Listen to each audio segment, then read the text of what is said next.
കൊച്ചി വിമാനത്താവളം ഇന്ത്യയിലെ തന്നെ ഏറ്റവും പ്രധാനപ്പെട്ട ഏവിയേഷൻ ഹബ്ബാകുന്നതിൻ്റെ മുന്നോടിയാണ് എയ്റോ പാർക്ക് വിഭാവനം ചെയ്തിട്ടുള്ളത് എന്നത് നമുക്ക് ഏവർക്കും അഭിമാനിക്കാം.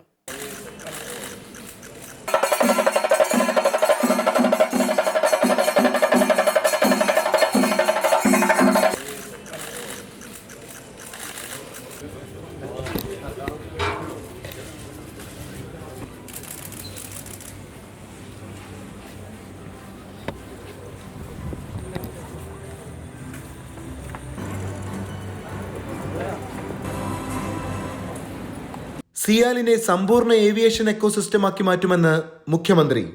വിമാനത്താവളത്തിന് ആവശ്യമായ സൗകര്യങ്ങൾ ഒരുക്കുന്നതിനൊപ്പം കാലാനുസൃതമായ മാറ്റങ്ങൾ ഭംഗിയായി വിനിയോഗിച്ചു എന്നതാണ് സിയാലിന്റെ വിജയ രഹസ്യമെന്ന് മുഖ്യമന്ത്രി പിണറായി വിജയൻ പറഞ്ഞു. 36 ഏക്കറിലുള്ള സിയാൽ എയ്റോ പാർക്കിന്റെ 1ാം ഘട്ടം ഉദ്ഘാടനം ചെയ്യുകയായിരുന്നു അദ്ദേഹം. സിയാലിനെ സമ്പൂർണ്ണ ഏവിയേഷൻ ഇക്കോസിസ്റ്റമാക്കി മാറ്റുകയാണ് ലക്ഷ്യം. IT പാർക്ക് ഉൾപ്പെടുന്ന 2ാം ഘട്ടവും എയ്റോ സിറ്റി ഉൾപ്പെടുന്ന 3ാം ഘട്ടവും ഉടൻ യാഥാർത്ഥ്യമാക്കുമെന്നും മുഖ്യമന്ത്രി വ്യക്തമാക്കി. കാലാനുസൃതമായ ഒട്ടേറെ മാറ്റങ്ങൾ ഉണ്ടാകേണ്ടതുണ്ട്. അത് എവിടെയും ബാധകമായ പൊതുതത്വമാണ്. ഈ കാലാനുസൃതമായ മാറ്റം സിയാൽ ഭംഗിയായി നിർവഹിച്ചു എന്നതാണ് സിയാലിൻ്റെ വിജയരഹസ്യം. 40,000 ചതുരശ്രയടി വിസ്തീർണത്തിൽ 30 കോടി രൂപ ചെലവിൽ നിർമ്മിച്ച ഈ കെട്ടിടത്തിൽ ഓഫീസുകൾക്കും വർക്ക് സ്പേസുകൾക്കും സപ്പോർട്ട് സർവീസുകൾക്കുമുള്ള എല്ലാവിധ സൗകര്യങ്ങളും ഒരുക്കിയിട്ടുണ്ട്. വലിയ താമസമില്ലാതെ സിയാൽ ഒരു സമ്പൂർണ്ണ ഏവിയേഷൻ ഇക്കോസിസ്റ്റമായി പരിവർത്തനപ്പെടും.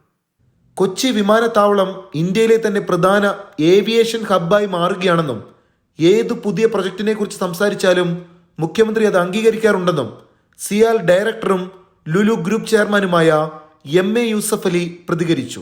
കൊച്ചി വിമാനത്താവളം ഇന്ത്യയിലെ തന്നെ ഏറ്റവും പ്രധാനപ്പെട്ട ഏവിയേഷൻ ഹബ്ബാകുന്നതിൻ്റെ മുന്നോടിയാണ് എയ്റോ പാർക്ക് വിഭാവനം ചെയ്തിട്ടുള്ളത് എന്നത് നമുക്ക് ഏവർക്കും അഭിമാനിക്കാം. സമയാസന്ദർഭങ്ങളിൽ പുതിയ പുതിയ നൂതന സാങ്കേതിക വിദ്യകൾ, new innovation, as I mention, we are implementing in this project under the dynamic leadership of our Honorable Chief Minister.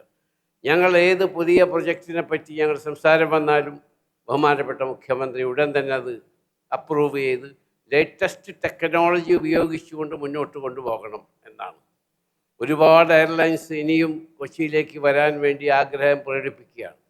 അത് നമ്മളുടെ ഒരു വിഷൻ മുൻകൂട്ടി കണ്ടുകൊണ്ട് ഫ്യൂച്ചർ ജനറേഷന് കൂടി ഉപകാരപ്പെടുന്ന രീതിയിൽ മുന്നോട്ട് കണ്ടുകൊണ്ട് അതനുസരിച്ച് അപ്പം ഞങ്ങൾ അപ്ഗ്രേഡ് ചെയ്തിട്ടില്ലെങ്കിൽ, അല്ലെങ്കിൽ അതിൻ്റെ എക്സ്പാൻഷൻ നടത്തിയിട്ടില്ലെങ്കിൽ നമ്മൾ ബാക്കടിച്ചു പോകും. നിങ്ങൾക്കറിയാം, സൗത്ത് ഇന്ത്യയിലെ one of the very important എയർപോർട്ടായിട്ട് ഇത് മാറുകയാണ്. മന്ത്രി P രാജീവ് ചടങ്ങിൽ അധ്യക്ഷനായി. MLA മാരായ Anwar Sadath, Roji M John, Rajya Sabha MP advocate Haris Beeran, chief secretary doctor Jayathilak, Angamaly municipal chairperson Reetha Paul തുടങ്ങിയവർ പങ്കെടുത്തു.